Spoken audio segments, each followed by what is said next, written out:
वक्रतुंड महाकाय सूर्यकोटि समप्रभा निर्विघ्नं कुरु मे देव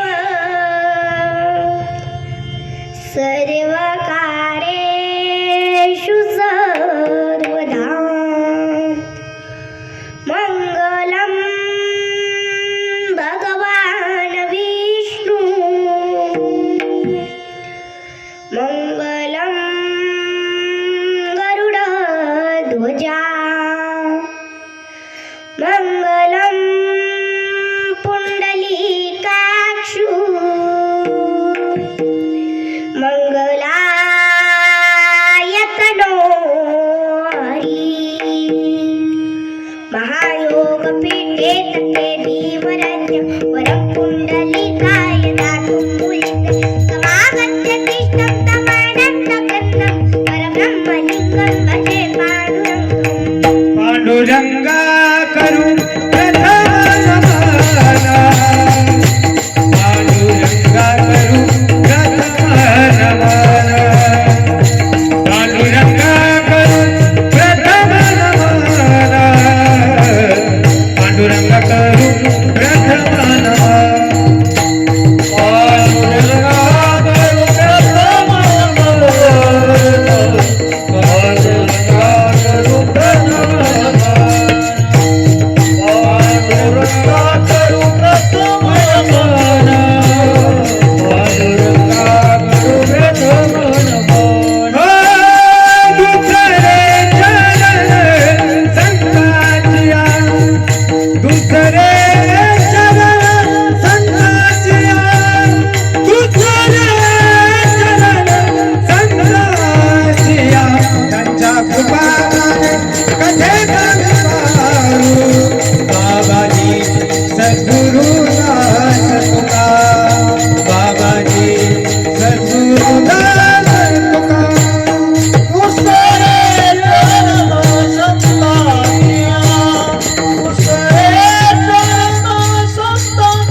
पांडुरंगा करू प्रथमनमन दुसरे चरण संतांचिया त्यांच्या कृपादाने कथेचा विस्तारू बाबाजी सद्गुरु दास तुका ओम नमो ज्ञानेश्वरा करुणा करा दयाळा तुमचा अनुग्रह लागलो पावन झालो चराचरी श्री संतांचे माता चरणावरी साष्टांग हे करी दंडवत माझी वाणी तुझे वर्णे गुरुनाम ऐसे देवी प्रेम काही करा विठ्ठला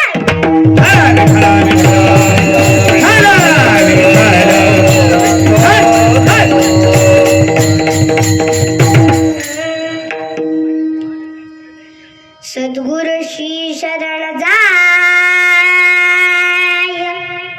त्यासी ब्रह्म प्राप्ती होय न लगे आणि कौपाव धरी सद्गुरुचे पाय सद्गुरुचे चरण तीर्थ मस्तकी वंदिते पवित्र एका जनार्दनी सद्गुरु हाची भवसिंधूचा तारू लगे आणि कौपाव धरी सद्गुरुचे पाय विठ्ठल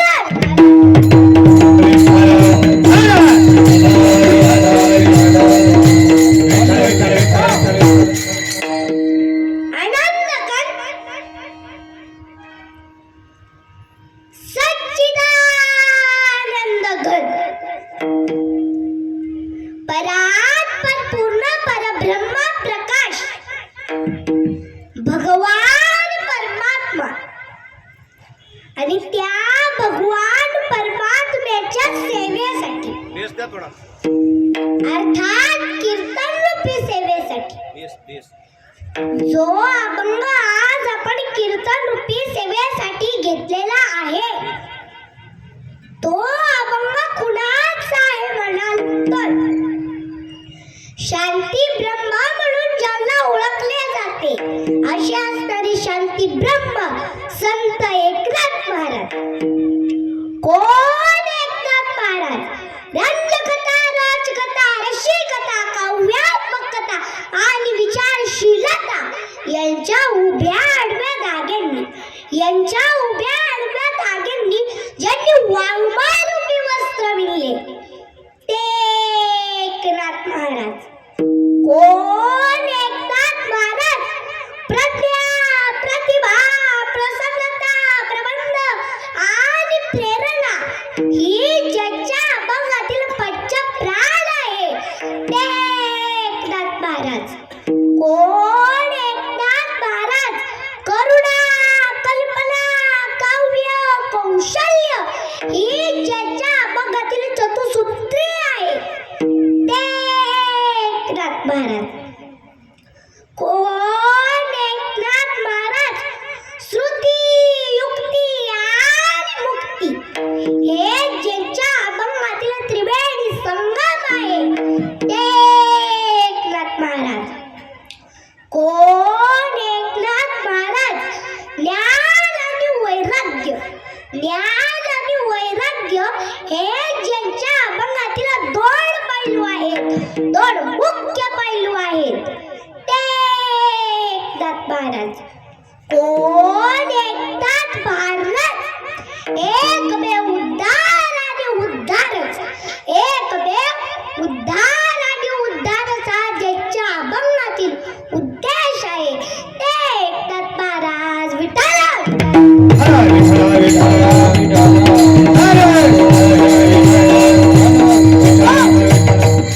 अभंग संत एकनाथ महाराजांचा आहे. एकनाथ महाराजांचे नाव माहिती नाही, नाथ महाराजांचे नाव माहिती नाही असा भाविक भक्त आपल्या कार्यक्रमात शोधूनही सापडणार नाही. आणि असेलच कोणी एखादा भाविक भक्त आणि असेलच कोणी एखादा महाभाग्यवंत की ज्याला संत एकनाथ महाराजांचे नाव माहिती नाही तर तो भाविक भक्त कमीत कमी आपल्या कार्यक्रमात ठेवण्याच्या लायकीचा नाही ते तुम्हीच म्हणा, आपण नाही म्हणणार आहे बाबा. विठ्ठल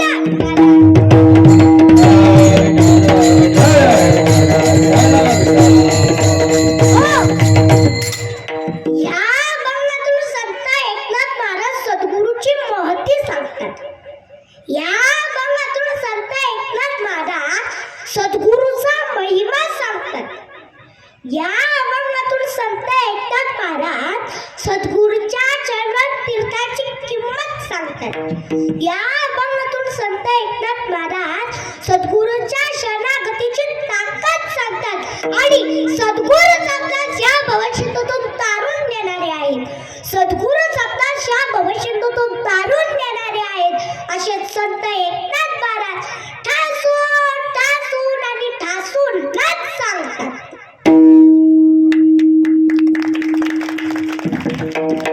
पायाशिवाय माणूस बांगडा आहे, हाताशिवाय माणूस धुंडा आहे, कानाशिवाय माणूस बहिरा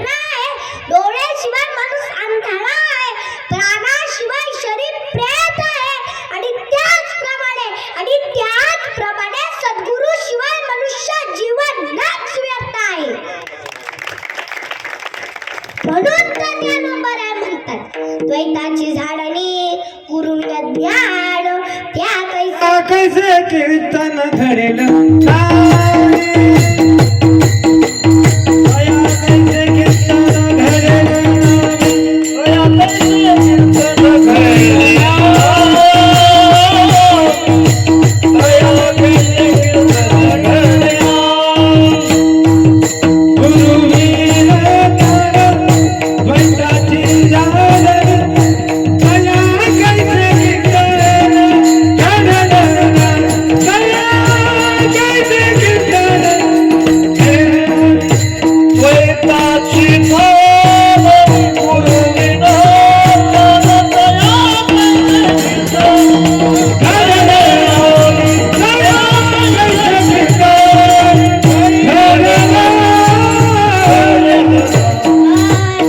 गुरु नाही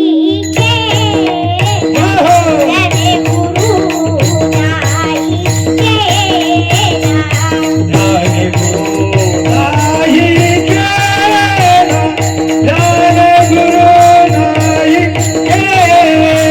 त्याचा जन्म वाया गेला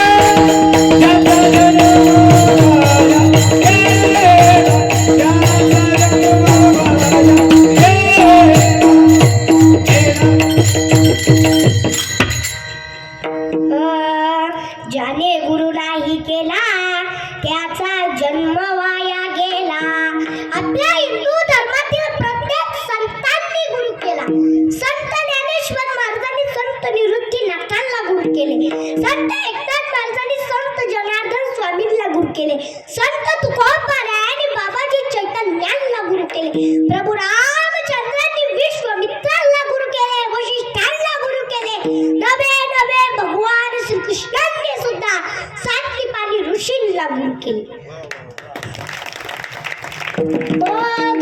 गुरु करावे हे काय आता वेगळं सांगू का? विठ्ठल आहे, विठ्ठल.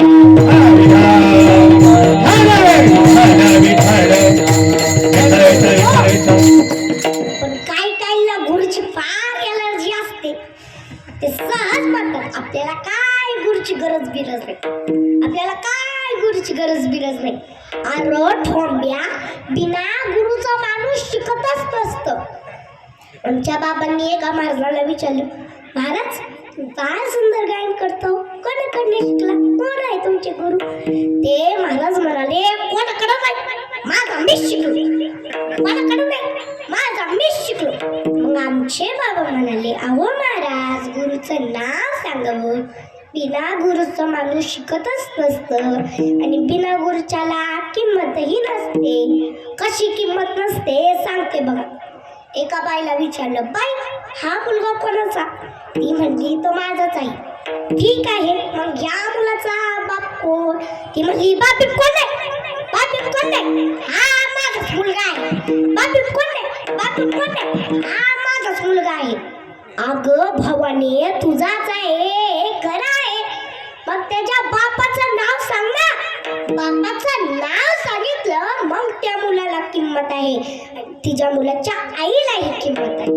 नाहीतर तो बाप कसंही लंगडा असू, पांगळा असू, दारुडे असू, लुळा असू, कसंही असू, पण त्याचे नाव सांगणे गरजेचे आहे. तसेच गुरुचे नाव सांगितले तर त्या ज्ञानाला किंमत आहे. ही काही फक्त ज्ञानी नाही. गुरु शिवाय ज्ञान म्हणणे म्हणजे बापाशिवाय मुलगा म्हणण्यासारखा आहे. गुरु शिवाय ज्ञान म्हणणे म्हणजे बापाशिवाय मुलगा म्हणण्यासारखा आहे. म्हणून प्रत्येकाने सद्गुरु करणं हे गरजेचे आहे. आणि त्या सद्गुरूची काय किंमत आहे, त्या सद्गुरूची काय पावर आहे, ते सद्गुरू किती महत्वाचे आहे त्या मग संत एकनाथ महाराज सांगतात, विठ्ठला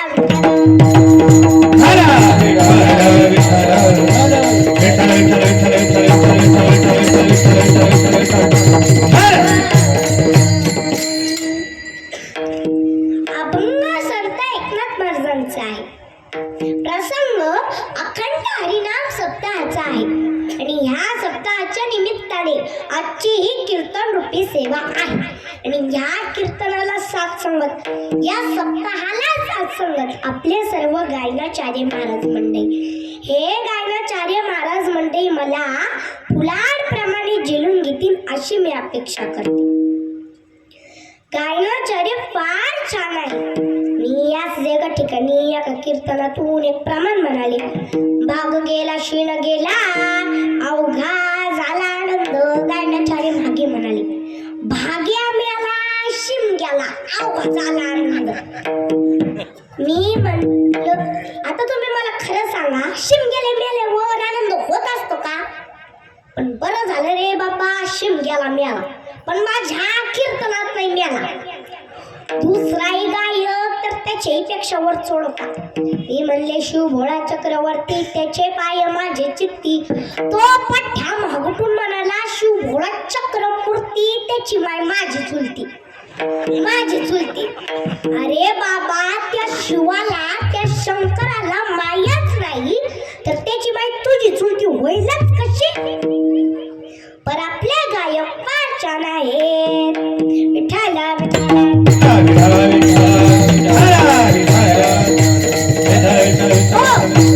आणि तसेच आपले मृदुंगाचार्य गोरक्षनाथांसारखे आहेत. गोरक्षनाथांसारखे काय आलं का? पण गोरक्षनाथ मृदुंगातून बोल काढत होते, चला मचिंदर गोर काया, चला मचिंदर गोर काया. असे उत्कृष्ट आपले मृदुंगाचार्य आहेत. विठाला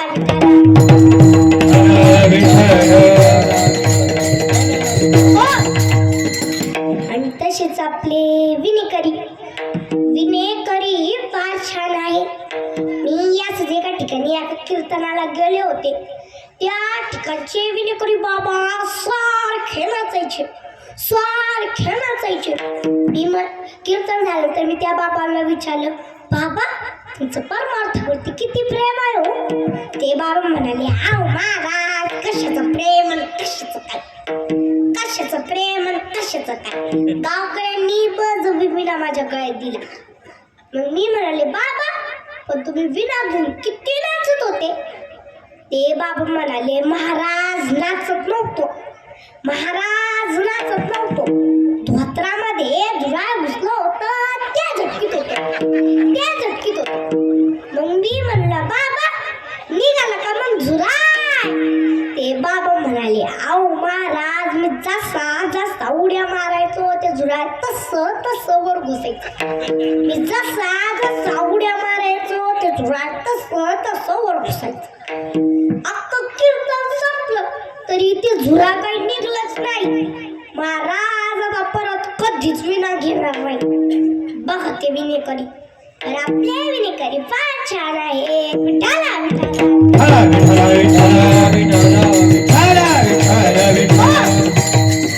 आणि तसेच आपले साऊंड सिस्टीम सुद्धा फार छान आहे. साऊंड सिस्टीम साठी एकदा सर्वांनी जोरदार टाळ्या वाजवा. आणि तसेच आपले टाळकरी ही फार छान आहे. आणि तसेच आपले कार्यकर्ते, हे कार्यकर्ते नावासाठी कार्य करत नाही. हे कार्यकर्ते नावासाठी कार्य करत नाही तर त्यांचं कार्यच त्यांचं नाव करतं. इथलं नियोजनही फार सुंदर आहे. पण काही ठिकाणी भल्ला मोठा मांडो आणि ऐकायला पाच पडलं. आणि मंडपातच मुलं क्रिकेट खेळतात. मी याच एका ठिकाणी एका कीर्तनाला गेले होते. मंडपात मुलं क्रिकेट खेळत होते. एकाने बॉल मारला, तो बॉल थप माझ्या छाताळात लागला. मी पटकन खाली पडले. एक म्हातारी आली मला घाई उठवायला. ती उठवता ती म्हातारीच माझ्या बोकांनी पडली. म्हातारीचं वजन किती असेल? 100 किलो. कुत्रा मी दबले, कशी तरी निघाले. बरोबर त्या गावात आणखी कीर्तनालाच गेले नाही. त्यापासून जी लुकडी झाले कधी तब्येतच होणार. विठाला विठाला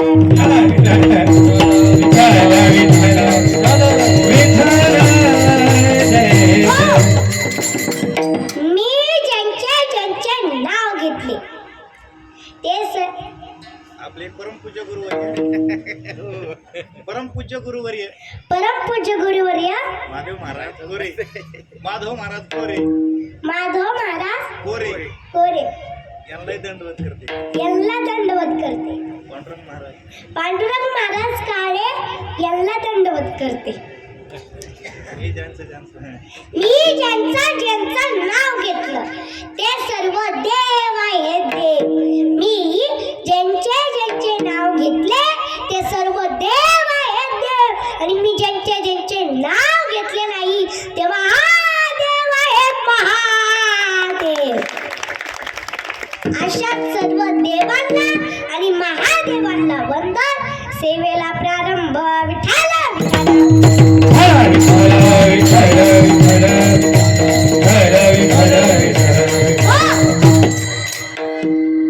गरीब माणूस श्रीमंत होण्याची इच्छा करतो.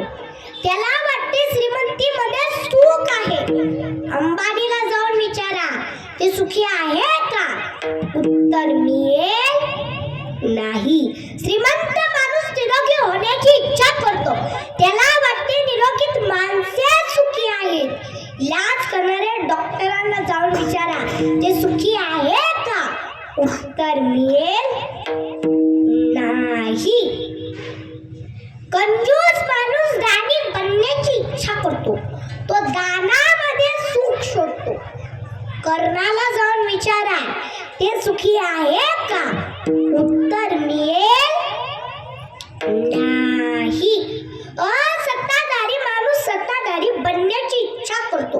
तो सत्तेमध्ये सुख शोधतो. मंत्र्यांना जाऊन विचारा ती सुखी आहे का? उत्तर मिळेल नाही. अधार्मिक माणूस धार्मिक बनण्याची इच्छा करतो. तो धर्मामध्ये सुख शोधतो. धर्मवीर संभाजी राजांना जाऊन विचारा ते सुखी होते का? उत्तर मिळेल नाही. बिना लग्न झालेले लग्न करण्याची इच्छा करतात. ते पत्नीमध्ये सुख शोधतात. ज्यांचे लग्न झालेले आहेत त्यांना जाऊन विचारा ते सुखी आहे का? उत्तर मिळेल नाही. वाजलोक पुत्र प्राप्ती होण्याची इच्छा करतात. ते मुलांमध्ये सुख शोधतात. जेणे त्याने आपापल्या मनाला विचारा माझ्या मुलामुळे मी सुखी आहे का? उत्तर मिळेल नाही.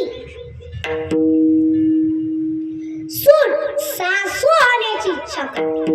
ती सासू पदात सुख शोधते. सासूला जाऊन विचारा ती सुखी आहे का? उत्तर मिळेल नाही. या ओतीची सून तर सासू म्हणावी म्हणून खंडेरायाला नवस करते.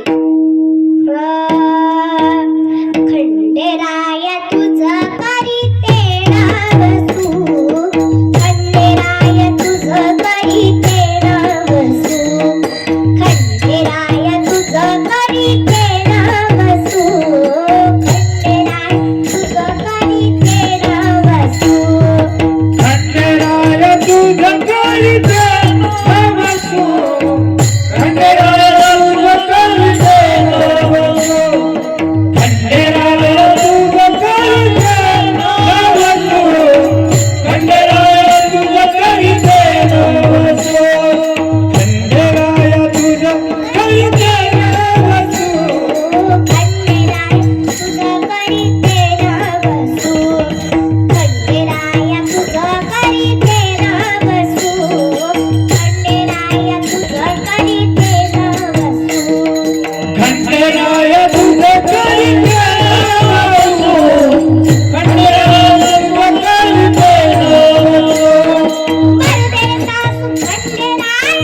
डॉक्टर सुखी नाही, पत्नी वाला सुखी नाही, सासू सुखी नाही, मग सुखी आहेत कोण?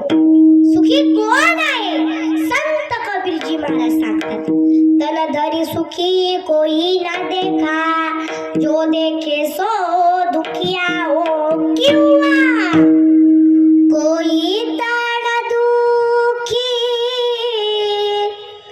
कोई मन दुखी, कोई धड़ बीन रतन दास, कोई तन दुखी, कोई मन दुखी, कोई धड़ बीन रतन दास। कोई तन दुखी, कोई धन दुखी, कोई दुखी, हाँ। कोई तन दुखी, कोई मन दुखी, कोई धन बीन रतन दास, कोई तन दुखी, कोई मन दुखी, कोई धन बीन रतन दास। कोई तन दुखी, कोई मन दुखी, कोई धन बीना रतन, कोई तन दुखी, कोई मन दुखी, कोई धन बीना रतन।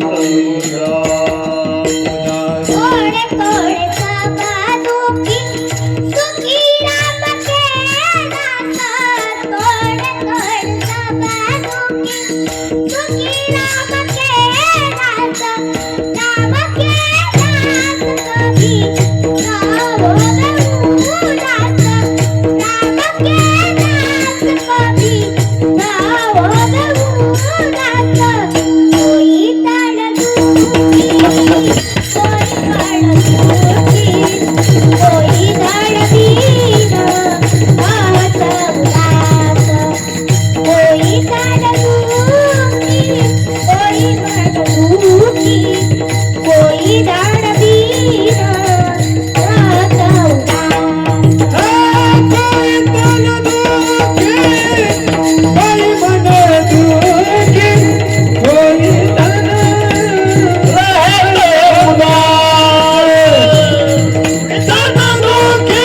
कोई मन दुखी, कोई तन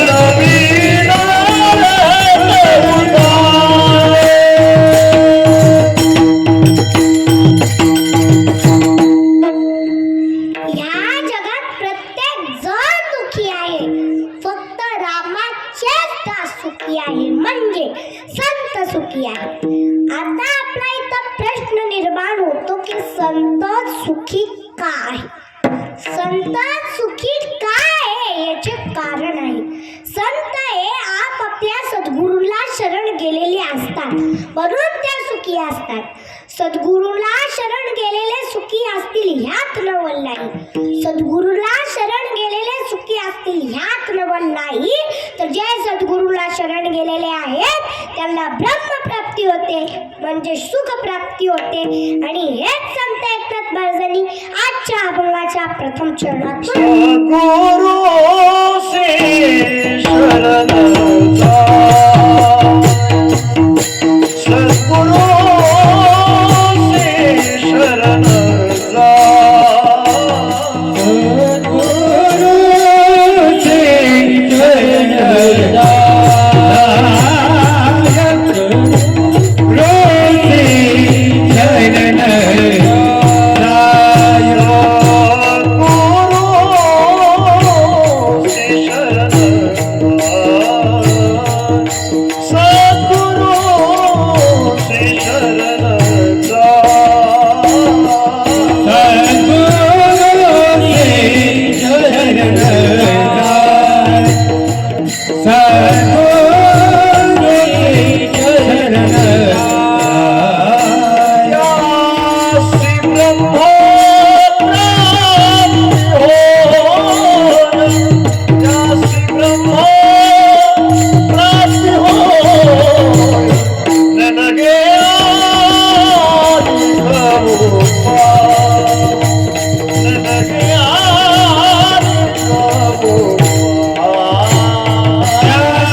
मनाने, धनाने, काया वाचा मनाने व्हायला पाहिजे.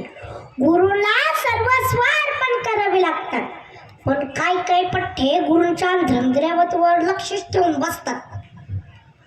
एका गुरुला 2 शिष्य होते. ते दोघं सारखे भांडणं करायचे. आणि एक दिवशी गुरुने त्यांच्या भांडण्याचे कारण विचारले. एक म्हणला, गुरुदेव, सर्व सफरचंद हाच घेतो, मला एकही देत नाही. दुसरा म्हणाला, गुरुदेव, सर्व पेढे दक्षिणा हाच घेतो, मला एकही देत नाही. तो मग गुरुने त्याला कसे वाटायचे हे सांगून दिले आणि दोघांना एक पाय वाटून दिले आणि म्हणाले, उजव्या पायाची चरण सेवा तू करायची, उजव्या पायातील सफरचंद पेढे दक्षिणा तू घ्यायची, डाव्या पायातील चरण सेवा तू करायची, डाव्या पायातील सफरचंद पेढे दक्षिणा तू घ्यायची. असं करून गुरुने त्यांचे भांडण मिटवून दिले. आणि एक दिवशी गुरु मस्त भिंतीला पाठ टेकून पाय पसरून बसलेले होते. आणि तेवढ्यात गुरुने उजवा पाय डाव्या पायावर ठेवला आणि डाव्या पायाला शिष्य तिथं आला.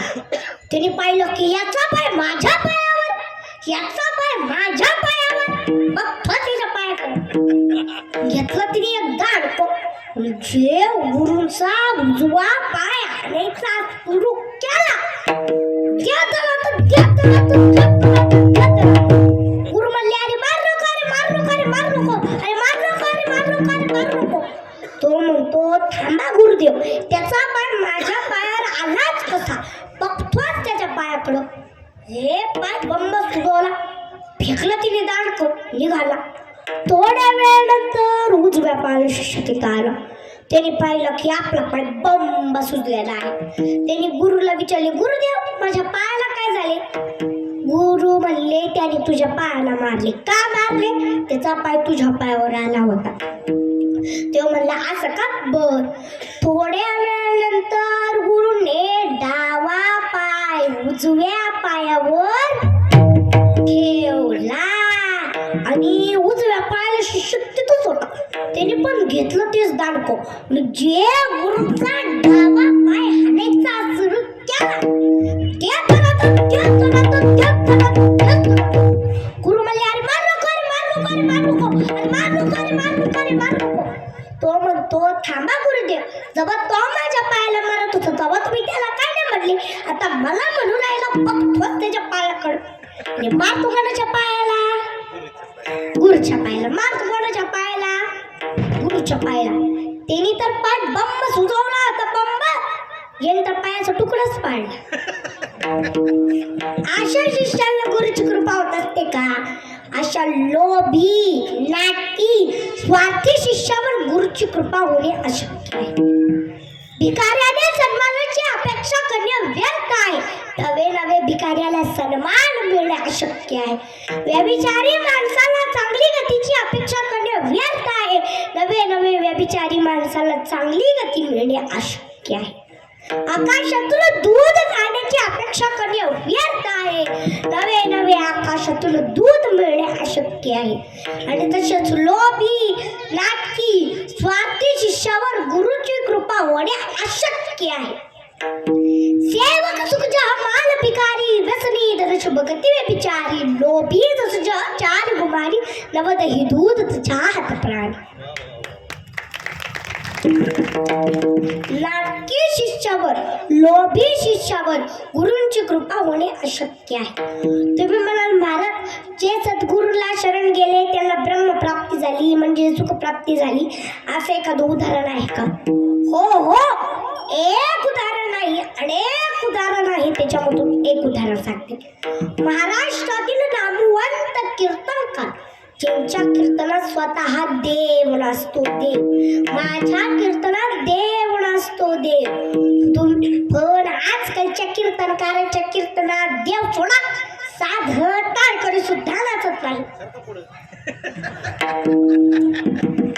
पण माझ्या कीर्तनात देव नसला. तुम्ही म्हणाल, महाराज कवा नसला, कसा नसला, कधी नसला? सांगते बघा. मी एक प्रमाण मोठ्याने म्हणाले, प्रमाण होता देवीचा.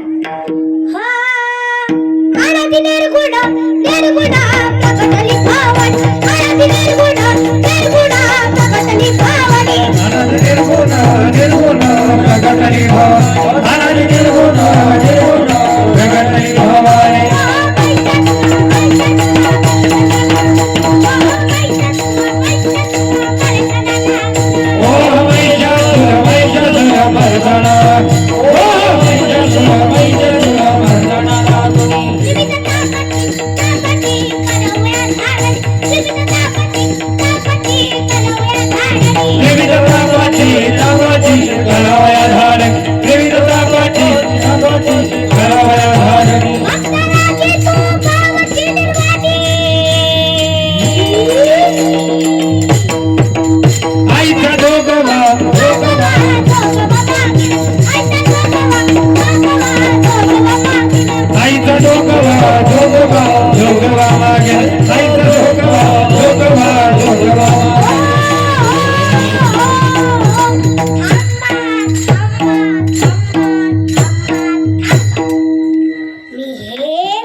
देव म्हणू लागला बचाव बचाव बचाव बचाव.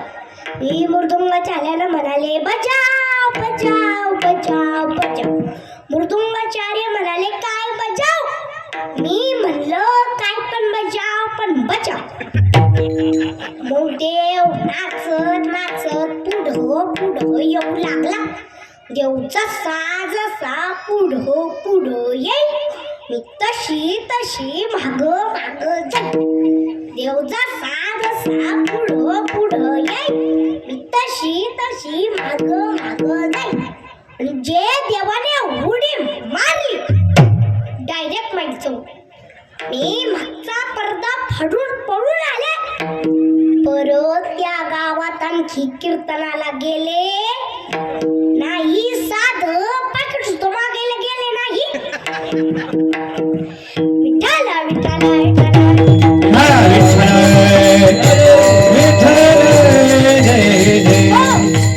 माझ्या कीर्तनात हा देव नाचला. तुम्हाला वाटलं पांडुरंग नाचला की काय. पांडुरंग तर नामदेव महाराजांच्या कीर्तनात नाचत होता. ज्या नामदेव महाराजांच्या कीर्तनात तो देव नाचत होता त्या नामदेव महाराजालाच देवाने गुरु करायला लावलेली. देव म्हणाले नामा औंढ्या लग्नात जा व तिथे गुरु करून ये. देव म्हणे नामा विसोबा खेचराशी शरण ते असे जावे वेग. मग नामदेव महाराज औंढ्या लग्नात गेले व तिथे विसोबा खेचर पाहिले. पण जरा वेगळ्या अवस्थेत भेटले. एका म्हाताऱ्याच्या अवस्थेत भेटले. आणि जिथं ते विसोबा खेचर झोपलेले होते त्यांच्या पायाखाली महादेवाचे पिंड होते. नामदेव महाराज म्हणाले बाबा पिंडेवरून पाय खाडा. विसोबा केचर म्हणाले अरे नामा मी म्हातारा झालो. जिथं देव नसेल तिथंच तू माझा पाय उचलते. मग नामदेव महाराजांनी जिथं देव नसेल व तिथे पाय ठेवला पायाखाली पिंड तयार. परत उचलून तुळशीकडे ठेवला पायाखाली पिंड तयार. परत उचलून चौथीकडे ठेवला पायाखाली पिंड तयार. नामदेव महाराज म्हणाले बाबा हा काय प्रकार आहे. विसोबा खेचर म्हणाले अरे नामा सर्व ठिकाणी देव असतो. सर्वं खल्विदं ब्रह्म. आता नामदेव महाराजांना सद्गुरूची प्राप्ती झाली. तुम्ही म्हणाल महाराज सद्गुरूची प्राप्ती झाली हे आम्हाला कळाले पण ब्रह्मप्राप्ती झाली हे आम्हाला कळाले नाही. तर सांगते बघा. त्यानंतर नामदेव महाराज पंढरपूरच्या वाळवंटात गेले व तिथे भोजनाची व्यवस्था करू लागले. व्यवस्था करता करता तिथं एक कुत्रा आलं व एक रोटी घेऊन पाहिलं म्हणजे एक भाकर घेऊन पाहिलं. मग नामदेव महाराजांनी हातात तुपाची वाटी घेतली व त्या कुत्र्याच्या मागे मागे पळू लागले आणि म्हणाले उभे उभे जाऊ जाती कोडी रोटी कैसे खासी. नामदेव महाराज म्हणाले देवा उभे राहा बिना तुपाच्या रोटी कस काय खासाल. मग तिथे भगवान परमात्मा प्रकट झाले आणि म्हणाले नामा तुम्हाला ओळखलेस. नामदेव महाराज म्हणाले हो देवा मी तुम्हाला ओळखलेस. कशा ऐकलेस एरूमध्ये केसरपतीची सर्वाभूती विठ्ठल रोटी घेऊन पळाला सर्वाभूती केशव. आता रामदेव महाराजांना सद्गुरूची प्राप्ती झाली आणि हेच संत एकनाथ महाराजांनी आजच्या अभंगाच्या प्रथम चरणातून सांगतो. सद्गुरु से शरण जाय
चिंतन.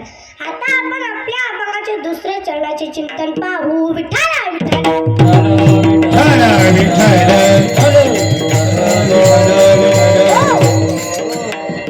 आज समाजाला गुरुच मिळत नाही. आज समाजाला गुरुच मिळत नाही तर सद्गुरू कुठून मिळणार. आज समाज गुरूंच्या शोधात दिसत नाही तर सद्गुरूंच्या शोधात असते. हे फारच आमची गोष्ट आहे. गुरु व सद्गुरू याच्यात फरक आहे.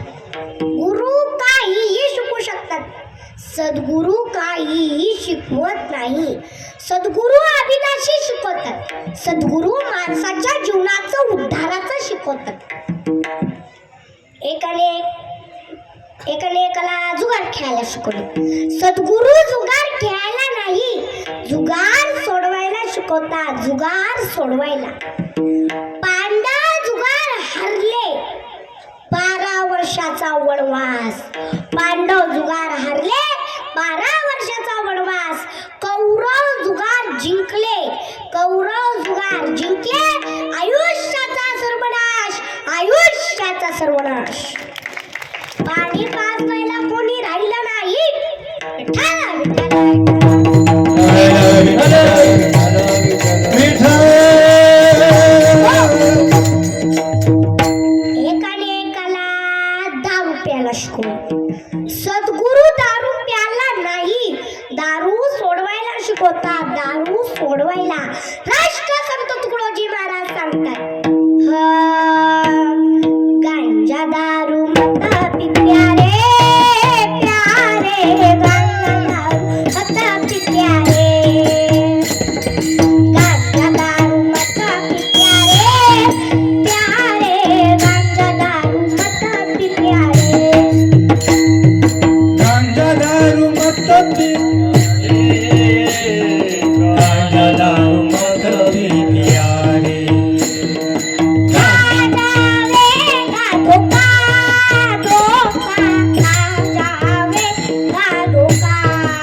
गांजा दारू मत पी प्यारे, खा जावेगा धोखा, कोई नहीं पूछेगा फिर तो पड़ा रहेगा कोका.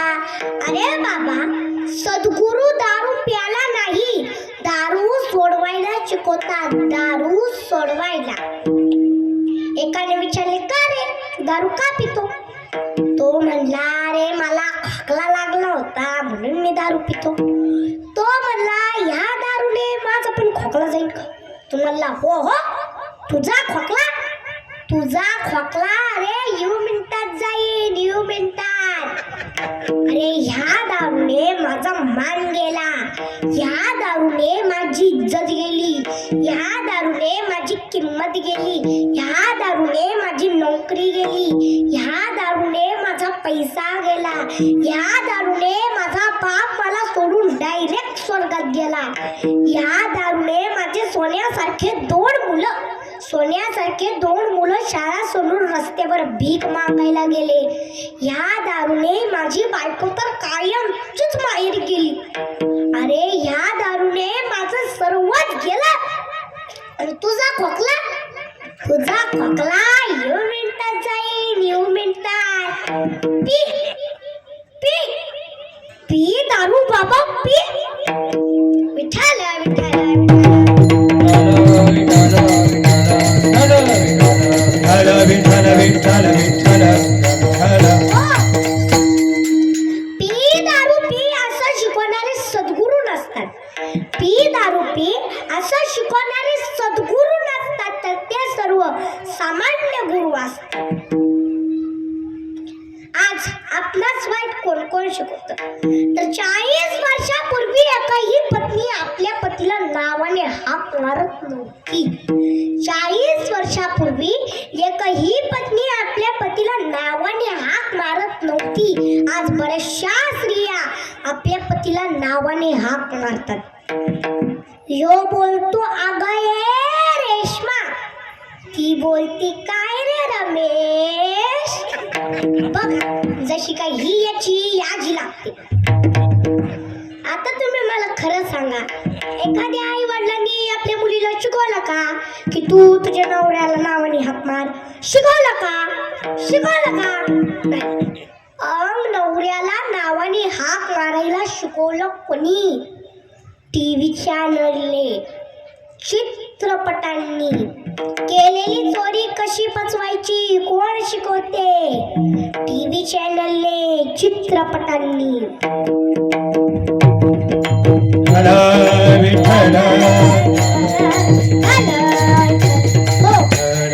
केलेली चोरी कशी पचवायची कोण शिकवते? करा विचार. टीव्ही चॅनलने, चित्रपटांनी. मांस खायला, सिगरेट वडायला, जुगार खेळायला हे शिकवलं कोणी? टीव्ही चॅनलने, चित्रपटांनी. एकदा 4 मित्र एकत्र आले, पार्टी करायची ठरली. एकाने दारू आणायची, एकाने तेल मसाला आणायचा, एकाने बकरू आणायचं. सर्व ठरलं. सामान आले, त्याच्यातून एक पठ्ठ्या म्हणाला, चला अगोदर पिऊ, मग काय बाकीचा कार्यक्रम करू.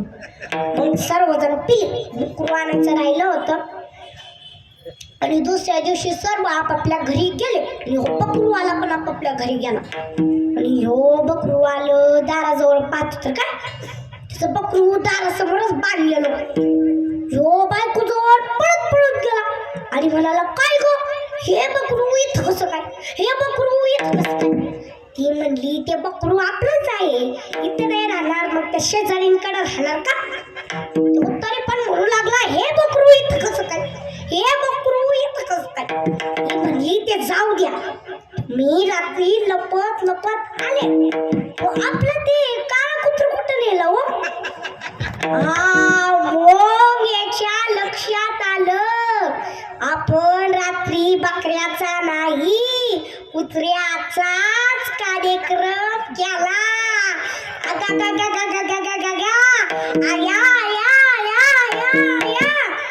त्या कुत्र्याला झालेली होती खरंच लागला उलट्या करायला.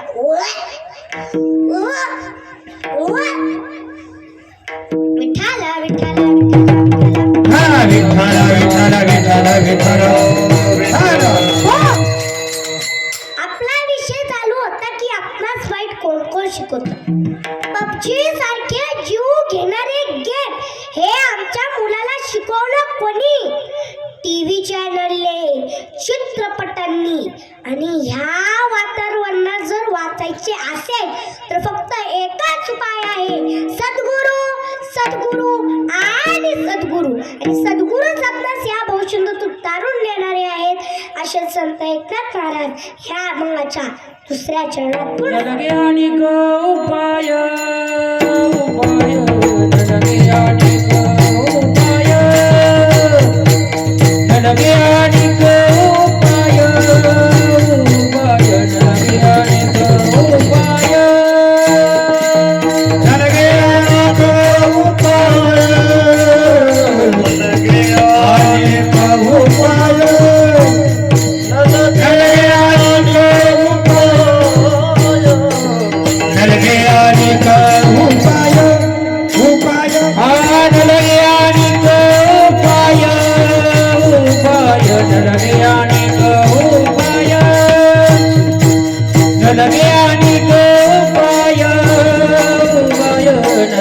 ज्ञानिक उपाय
सद्गुरूचे पाय.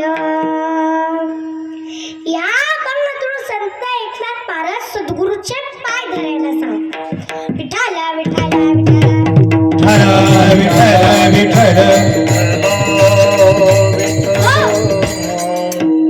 एक राजा होता. त्यांनी एक बाजार मांडला. त्या बाजारातील सर्व वस्तू फ्री, फुकट, विनामूल्य असा तो बाजार होता. आणि त्या बाजाराची वेळ सकाळच्या 10 वाजेपर्यंत तो दुपारच्या 5 वाजेपर्यंतच होता. आणि त्या बाजारात बरेच जण येऊ लागले. आणि त्या बाजारात एक साधू सुद्धा आला होता. त्याला काय घ्यायचे नव्हते, फक्त तो बाजार पाहण्यासाठी आला होता. बाजार फिरता फिरता त्याला एक मुलगी दिसली. फार चिंतेत दिसली, फार बेचैन दिसली. साधू त्या मुलीपाशी गेले आणि मुलीला म्हणाले, बेटी फार चिंतेत दिसते, फार बेचैन दिसते. मुलगी म्हणाली, हो बाबा, मी चिंतेत आहे. मला लग्न करायचे आहे. मी माझ्या आईच्या हिस्सेची वस्तू घेतली, मी माझ्या वडिलांच्या हिस्सेची वस्तू घेतली, मी माझ्याही हिस्सेची वस्तू घेतली. बाबा, तुम्ही तुमच्या हिस्सेची वस्तू द्याल का? तुम्ही संन्यासी आहात. संन्यास म्हणजे सर्वस्वाचा त्याग. बाबा म्हणाले, वा बेटी वा, तू संन्यासाची फार छान व्याख्या सांगितली. मुलगी म्हणाली, बाबा, मला बऱ्याचशा वस्तू वस्तूची गरज आहे. मला गरज आहे वॉशिंग मशीनची, मला गरज आहे कपाटाची, मला गरज आहे दिवाणाची. आणि जर दिली जर तुम्ही मला जर रुद्राक्षाची माळ, तर ते माळ घेऊन मी काही जप करीत बसू का? जर दिले जर तुम्ही मला जर गंध होई, तर ते गंध उगाईत लावत बसू का? जर दिली जर तुम्ही मला जर एक टाळ, तर ते टाळ घेऊन मी काय भजन करीत बसू का? मला बऱ्याचशा वस्तूची गरज आहे. बाबा म्हणाले, बेटी मी तुला तुझ्या हिताचीच वस्तू देतो, तू चल माझ्या मागे मागे. मग ते दोघं अख्खा बाजार फिरू लागले. साधू पुढे बेटी मागे, साधू पुढे बेटी मागे. या गलीतून त्या गलीत, त्या गलीतून या गलीत, त्या गलीतून त्या गलीत अख्खा बाजार फिरू लागले. 4:30 वाजले. मुलगी म्हणाली, बाबा घ्या ना एक वस्तू. बाबा म्हणाले, थांब बेटी थांब, आता 5 वाजायला 10च मिनिटं राहिले. मुलगी म्हणाली, बाबा घ्या ना एक वस्तू. बाबा म्हणाले, थांब बेटी थांब, आता 5 वाजायला 2च मिनिटं राहिले. मुलगी म्हणाली, बाबा घ्या ना एक वस्तू. बाबा म्हणाले, बेटी समोर जे ऑफिस दिसतं ना, त्या ऑफिस मध्ये जा, तिथे एक राजा बसलेला असेल, त्या राजाचा हात धर, मोठ्याने ओरड की मी या बाजारात राजा नावाची वस्तू घेतलेली आहे. मुलगी धावत पळत त्या ऑफिस मध्ये गेली, त्या राजाचा हात धरला व मोठ्याने ओरडली की मी या बाजारात राजा नावाची वस्तू घेतलेली आहे. आता मला सांगा, त्या मुलीला किती वस्तू मिळाल्या असेल बरं? अख्खा बाजारच तिचा झाला आणि लग्नाचंही टेन्शन गेलं. आता राजाही नाही म्हणू शकत, ती राजाची मालकीन झाली, मालकीन.